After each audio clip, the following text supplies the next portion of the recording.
Hi friends, welcome back my YouTube channel. Please subscribe my YouTube channel. இன்னைக்கு காட்டுப்ளாக் vlog என்னன்னா மாப்பிள சம்பா இட்லி எப்படி செஞ்சா இட்லி நல்லா இருக்கும், மல்லிகைப்பூ மாதிரி எப்படி இட்லி வர்றது தான். வெறும் இட்லிக்கு மாப்பிள சம்பா மட்டும் போட்டு அந்த அரிசி மட்டும் போட்டு நம்ம இட்லி செஞ்சோம்னா அது நல்லா இருக்காது. நல்லா இருக்கும், ஹெல்த்தியான ஃபுட் எப்பவுமே நல்லா தான் இருக்குது, ஹெல்த்தியாக நம்ம சாப்பிட்டாவே நல்லா இருக்கும். ஆனால் வந்து ரொம்ப களி மாதிரி இருக்கும், இட்லி வந்து நல்லா இருக்காது.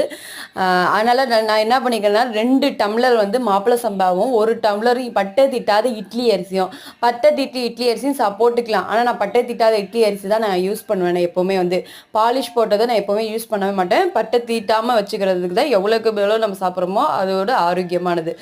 குண்டரிசி வந்து இட்லி அரிசி எடுத்துக்க, பட்டை தீட்டாத இட்லி 2 டம்ளர் மாப்பிள சம்பா, 1 டம்ளர் வந்து இட்லி அரிசி.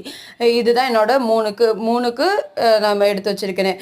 அப்புறம் வந்து இந்த இது கைக்குத்தல் அரிசி, இப்போ தூயமல்லி அரிசி வந்து கைக்குத்தல் அரிசின்னு சொல்லி விற்றாங்களா. சரி இது சாப்பிட்டு பார்த்தலாம், ரொம்ப இதாக இருந்துச்சு, வேக வச்சு சாப்பிட்டாலும் ஒரு மாதிரியா இருந்துச்சா. சரி இது எப்படா நம்ம காலி பண்ணணும்னு பார்த்தா இட்லி மாவு அரைக்கிறப்ப கொஞ்சோண்டு அது கொஞ்சமாக ஒரு கைப்பிடி அளவுக்கு நம்ம போட்டுக்குவேன். 3/4 டம்ளர் கொஞ்சம் மேலே கொஞ்சோண்டு மட்டும் நான் வந்து கைக்குத்தல் அரிசி வந்து தூயமல்லி அரிசியில் கைக்குத்தல் அரிசி நான் எடுத்துக்கிட்டேன். இதுதான் இந்த அரிசி 3ஐயும் போட்டு மிக்ஸ் பண்ணி நல்லா ஒன்றுக்கு 5 டைம்ஸ் நல்லா அலசி 5 or 6 டைம்ஸ் எவ்வளோ நம்மளுக்கு ஓகேவா ஆகிற அளவுக்கு நல்லா வாஷ் பண்ணிவிட்டு எடுத்துக்க வேண்டியதான். 3க்கு எப்பவும் போல் நம்ம உளுந்து எடுப்போமோ அதே டம்ளரில் 3க்கு நான் தோல் உளுந்து தான் நான் எப்போவுமே யூஸ் பண்ணுவேன். தோல் போட்டு நான் சேர்த்து ஆட்டி சாப்பிடுவேன், அது இன்னும் ஆரோக்கியம். ஆனால் ரொம்ப கசக்குனால பிள்ளைங்க சாப்பிட்றதுனால வாரத்தில் ஒரு தடவை இப்படி பண்ணுன்னா ஒரு தடவை அப்படி பண்ணுவேன்.